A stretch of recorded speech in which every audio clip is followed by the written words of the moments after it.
선한 목자가 되시는 주님, 저희들의 발걸음을 주께로 인도하시고 저를 예배케 하시며 기독케 해주시니 감사합니다. 이 시간은 주의 말씀을 듣는 시간이 오니 귀를 열어 주의 말씀을 간절한 마음으로 사모하게 하시고 말씀이 우리 마음속에 와닿을 때 놀라운 심령의 변화가 일어나도록 주님 역사해 주옵소서. 예수님의 이름으로 기도하옵나이다. 아멘.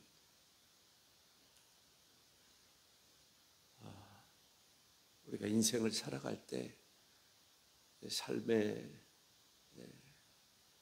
이 모습들은 각기 다 다르리라고 생각을 합니다.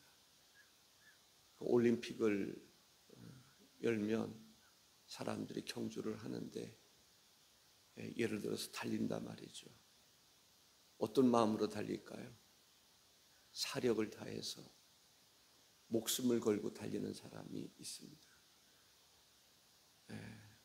그러나 삶의 목적을 가지고 살아가는 사람이 있는가 하면 삶의 방향을 상실한 채 살아가는 사람도 있습니다. 우리는 어떠한 모습으로 살아가야 될 것인가? 세상에 낙을 위해서 살아가는 그런 삶이 될 것인가? 아니면 목적이 이끄는 그런 삶을 살아갈 것인가? 어머니가 강하다라는 이야기가 있습니다.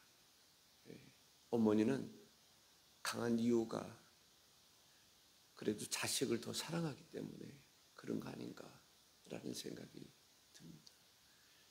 자녀들을 위해서 물론 아버지도 강할 수 있겠지만 어머니가 강하다라는 얘기입니다. 제가 어렸을 때 종종 들었던 얘기 가운데 하나가 사자가 호랑이가 나타났을 때 암소가 이길까 황소가 이길까 누가 더 강한가 그런 얘기를 하더군요. 새끼 달린 암소가 호랑이를 이긴다.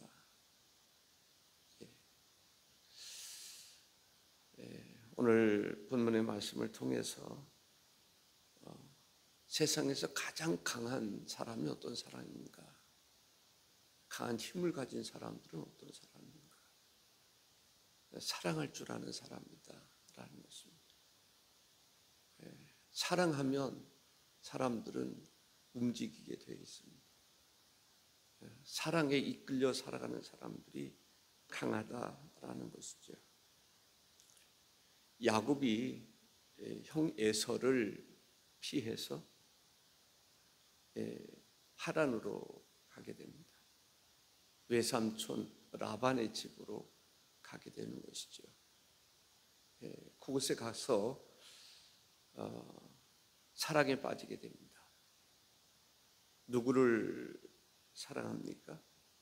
라헬을 사랑하게 됩니다. 라헬과 결혼하기 위해서 7년을 뭐라고 이야기하는지 아세요? 며칠같이 여겼더라 라고 말합니다. 7년을 며칠같이 여겼더라.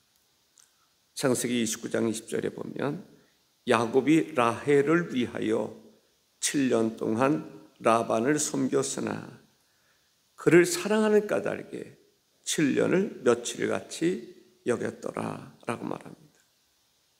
터치전도 다 중요합니다. 그러나 그런 가운데서 이 사랑 터치, 러브 터치, 사랑으로 다가오는 것, 사랑이 없으면 안 돼요. 그래서 사랑분과에서는 사랑이 얼마나 중요한가를 이렇게 느낄 수 있기를 바랍니다. 전도를 할 때 사랑으로 하는 거하고 사명감 가지고 하는 거하고 물론 다 중요합니다. 그러나 어떤 사람이 더 행복하게 할 것인가? 사랑이지 않나라는 생각이 듭니다. 야곱이 다른 아들들보다 요셉이라고 하는 아들을 더 사랑합니다. 부모도 자식을 사랑하는데 더 사랑하고 덜 사랑하는 사람이 있다라는 것을 우리가 생각할 수 있습니다. 뭐라고 얘기하냐면 창세기 37장 3절에 요셉은 노년에 얻은 아들이므로 이스라엘이 여러 아들들보다 그를 더 사랑함으로 그를 위하여 채색옷을 지었더라 라고 말합니다. 사랑이라고 하는 것은 이만큼 강한 것입니다. 남녀도 사랑할 때 강합니다. 사랑하는 사람이 있으면 용기가 나고 힘이 나고 뭐를 하더라도 기쁘고 즐겁고 그러지 않습니까? 다윗과 요나단이 다윗을 얼마나 사랑했는지 사무엘상 18장 1절에 보면 요나단이 그를 자기 생명같이 사랑하지라. 요나단이 다윗을 사랑하는데 생명처럼 사랑했다. 와, 대단하죠. 20장 17절에 보니까 이는 자기 생명을 사랑함같이 그를 사랑함이었더라 라고 말합니다. 사랑, 강한 것이 사랑입니다. 우리가 잘 아는 요한복음 3장 16절, 하나님이 세상을 사랑하니까 어떤 일이 벌어지죠? 하나님이 세상을 사랑하니까 독생자 예수 그리스도를 이 땅에 보내시는 거죠. 예수 그리스도로 하여금 십자가에 달려 죽게 하심으로 우리 인간의 죄를 담당하시는 것을 볼 수가 있습니다. 예수님께서 십자가에서 나의 하나님 어찌하여 나를 버리시나이까. 우리가 잘 아는 엘리 라마 사박단. 그때도 하나님이 침묵하실 수 있었던 것은 하나님이 우리를 사랑하기 때문에 그렇습니다. 사랑이라고 하는 것은 매우 중요합니다. 오늘 본문의 말씀을 가만히 읽어보면 첫째로 바울이 큰 근심이 있습니다. 그치지 않는 고통이 있음을 볼 수가 있습니다. 1절에 내가 그리스도 안에서 참말을 하고 거짓말을 아니하노라. 나에게 큰 근심이 있는 것과 마음에 그치지 않는 고통이 있는 것을 내 양심이 성령 안에서 나와 더불어 증언하노니. 거짓말이 아니야, 참말이야. 나에게는 큰 근심이 있어, 그치지 않는 고통이 있어 라고 말합니다. 무슨 얘기하고 있는 것입니까? 바울은 자기 민족 이스라엘 민족을 얼마나 사랑하는지, 이스라엘 민족이 구원에 이르지 못하는, 복음을 받아들이지 못하는, 예수 그리스도를 받아들이지 못하는 그 모습을 보면서, 아니 더 나아가서 하나님의 복음을 증거하는 자신을 핍박하고 박해하는 것을 보면서 가슴이 아픈 거예요. 우리 민족이 구원을 받아야 되겠는데 그렇지 못하는 모습을 보면서 바울은 큰 근심이 있어요. 큰 근심이 있다고 하는 말은 근심이 너무나 커서 근심에서 벗어날 수가 없음을 이야기하는 것입니다. 아주 크고 위대한 근심, 그 근심에 눌려 살아가는 것을 말합니다. 그 근심은 어떤 근심입니까? 이 나라, 이 민족, 자기 민족이 하나님을 믿지 아니하는 그것을 보면서 가슴 아파하는 거예요. 큰 근심. 우리에게도 그 근심이 있기를 주의 이름으로 축복합니다. 우리에게도 그 근심이 있어야 이 나라와 민족이 하나님 앞에 바로 서기를 바라는 것이지요. 그 근심이 있어야 잠을 제대로 이루지 못하고 어떻게 하면 우리나라의 이 민족이 구원에 이를까를 생각할 수밖에 없는 것이지요. 마음에 그치지 않는 고통이 있다라고 이야기하고 있습니다. 큰 근심에 대해서 한 가지 더 말씀드린다면 바울은 개인적으로는 근심이 없습니다. 예수 그리스도를 이미 영접했기 때문에 마음에는 기쁨이 있어요. 감사가 차고 넘칩니다. 옥중에 있다 할지라도 그곳에서 감사할 줄 알고 기뻐할 줄 아는, 찬송할 줄 아는 사람이 바울이었습니다. 그런데 민족을 생각할 때에는 그렇지 않은 거예요. 왜? 이스라엘 민족이 하나님께로 돌아오지 않았기 때문에 그렇습니다. 그치지 않는 고통이 있다라고 말하고 있습니다. 고통에서 벗어날 수 없음을 말합니다. 한순간도 고통에서 벗어날 수가 없습니다. 그치지 않는 지속적으로 임하는 고통이 있는데 자기 민족을 사랑하기 때문에 그렇습니다. 그는 이렇게 말합니다. 이런 얘기죠.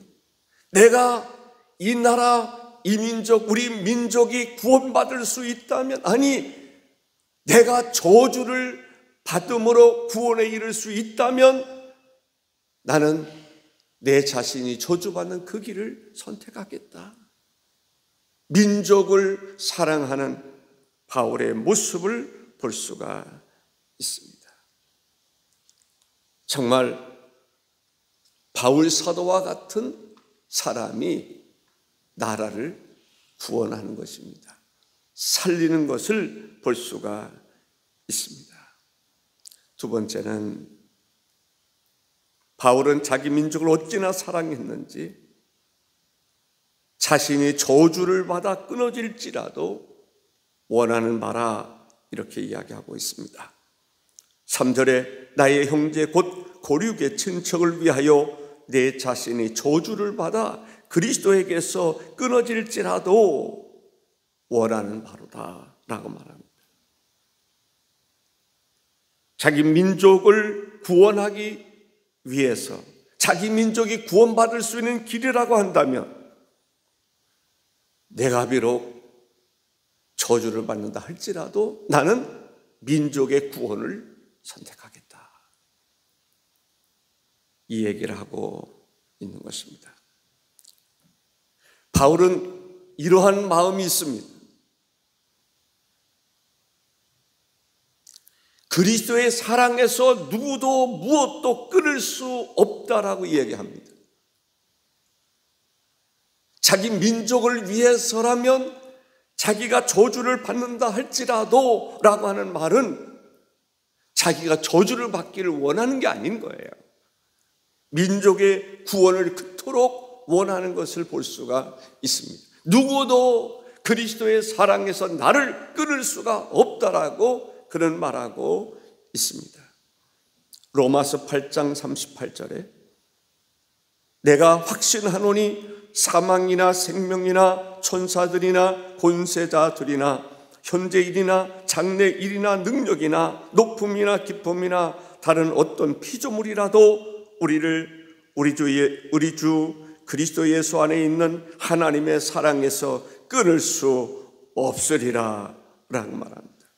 절대로 그리스도의 사랑에서 하나님과의 관계에서 그리스도의 관계에서 끊을 자가 없다. 끊을 길이 없다라는 것입니다. 절대로 안 돼. 그토록 구원에 대한 확신이 있는 그가 자신이 저주를 받아 그리스도에게서 끊어질지라도 자기 민족이 구원받기를 원한다라고 하는 것을 볼 수가 있습니다. 바울은 복음을 증거하기 위해서 복음을 증거하다가 감옥에 갇히는 것을 볼 수가 있습니다. 그는 어디로 가든지 무엇을 하든지 구원의 복된 소식을 전하는 역할을 다했던 것을 볼 수가 있습니다. 세 번째 한 가지 말씀드리고 넘어가고 싶은 것은 나라를 잃었을 때 우리도 일제시대를 생각하지 않습니까? 나라를 잃었을 때 나라를 회복하고자 하는 마음, 이스라엘도 마찬가지였습니다. 예수님의 제자들, 예수님이 죽은 자 가운데서 부활하신 이후에 제자들이 묻습니다. 우리나라 언제 회복될 겁니까? 언제 우리나라 독립할 수 있을 것입니까? 그것이 궁금했어요.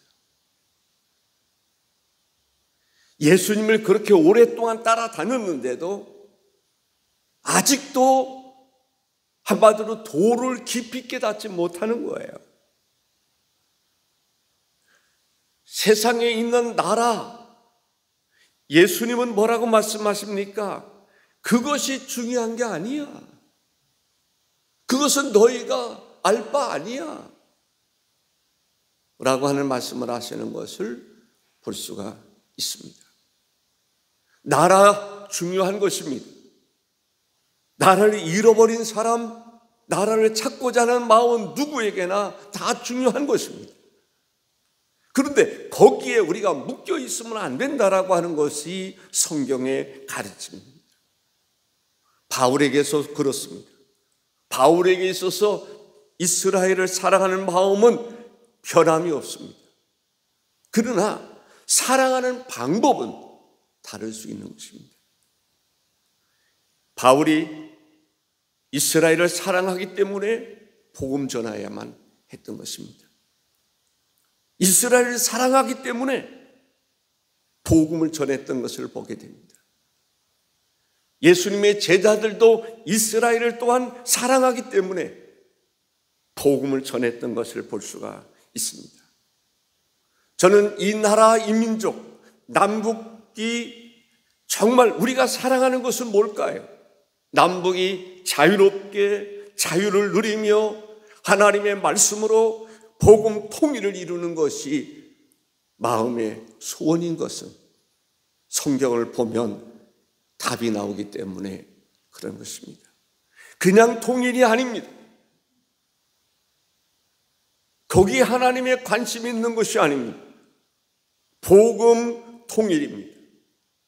복음 통일을 위해서, 그래서 우선은 지금 현재로서는 한미 동맹이 중요한 것은 공산화되면 복음이 통할 수 없기 때문에 그렇습니다. 공산권을 보십시오. 하나님의 복음이 자유롭게 예배할 수 있습니까? 기도할 수 있습니까? 복음 통일이 중요한 거예요.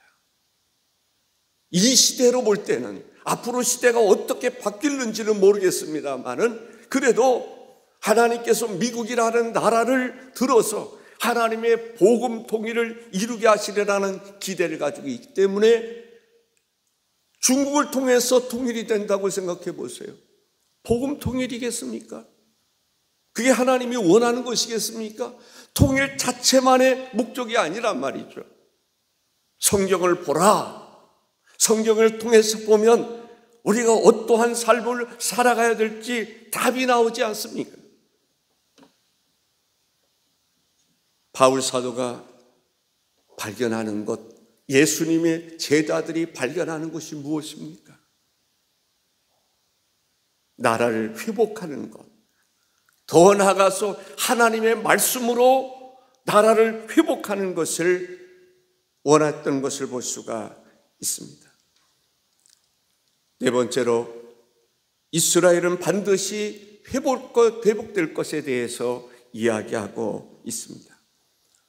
4절과 5절에 그들은 이스라엘 사람이라 그들에게는 양자됨과 영광과 언약들과 율법을 세우신 것과 예배와 약속들이 있고 조상들도 그들의 것이요 육신으로 하면 그리스도가 그들에게서 나섰으니 그는 만물 위에 계셔서 세세의 찬양을 받으실 하나님이시니라. 아멘 이라고 이야기하고 있습니다.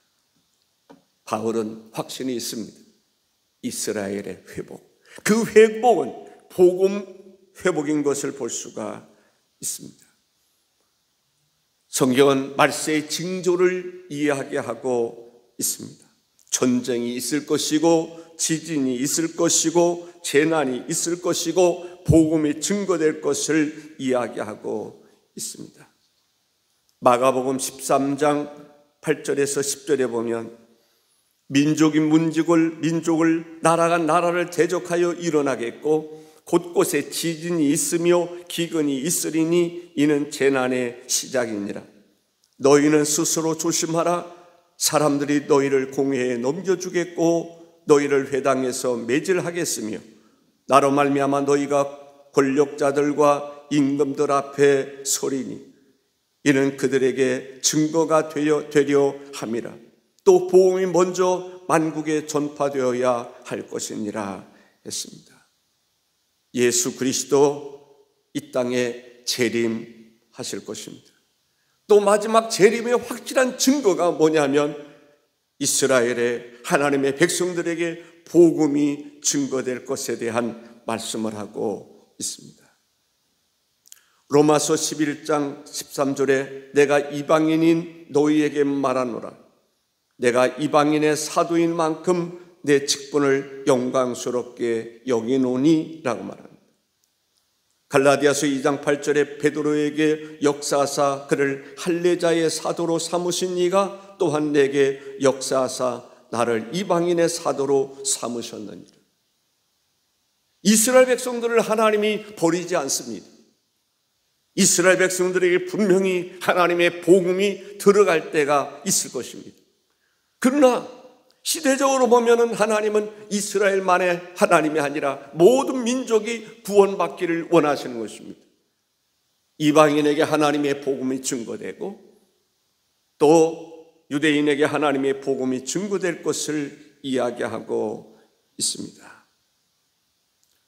바울 사도는 그런 면에서 유대인에게도 부지런히 하나님 말씀을 증거했습니다. 이방인에 가서 하나님의 복음을 증거했던 것을 볼 수가 있습니다. 자기 민족이 이스라엘 백성들이 복음을 받아들이지 못하는 것에 대해서 가슴이 아팠습니다. 마음이 메어지는 것 같았습니다. 안타깝게 여겼던 것을 볼 수가 있습니다. 바울이 이방인의 사도로서 이방인을 향해서 하나님의 복음의 나팔을 불었습니다. 유대인에게도 하나님의 복음을 증거했던 것을 볼 수가 있습니다. 복음을 증거하다가 때로는 감옥에 갇히기도 하고 어려움을 겪는 경우들이 많이 있었습니다. 애국이 뭘까요? 정말 나라를 사랑하는 것이 뭘까요? 나라를 사랑하는 것은 하나님의 복음을 증거하는 것입니다.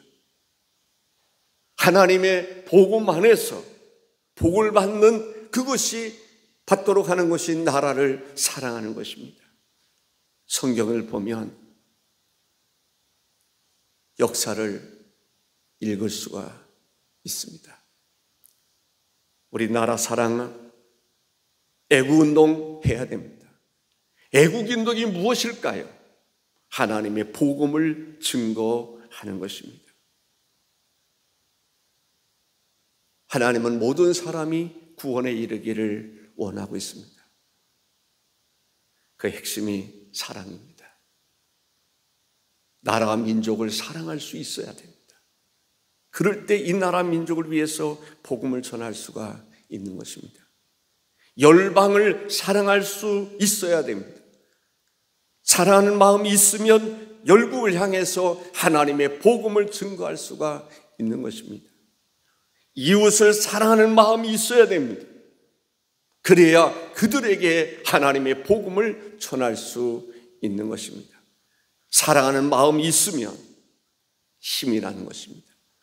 사랑하는 마음이 있으면 어려움을 뛰어넘을 수 있는 것입니다. 사랑 터치, 한 주간 사랑 터치로 우리가 강한 힘을 얻을 수 있기를 주의 이름으로 축원합니다. 기도하겠습니다. 주 하나님 감사합니다. 선교가 답인 줄로 믿습니다. 유대인들이 자기 민족을 사랑하는 것 뿌리칠 수 없는 사실이지만 바울은 자기 민족을 사랑하는 그 방법이, 사랑하는 것은 하나님의 복음을 받아들이고 하나님의 복음을 그들에게 증거하는 것이라고 생각을 했습니다. 사랑하는 주님, 우리에게 사랑할 수 있는 힘을 더하여 주시기를 원합니다. 사랑함으로 하나님께 나아가고, 사랑함으로 기도하고, 사랑함으로 찬송하고, 사랑함으로 예배하고, 사랑함으로 우리가 영적인 것을 회복할 수 있게 도와주시고 하나님 복음 증거하는 저희들 되게 하옵소서. 복의 근원이 되시는 예수님의 이름으로 기도하옵나이다. 아멘. 하늘의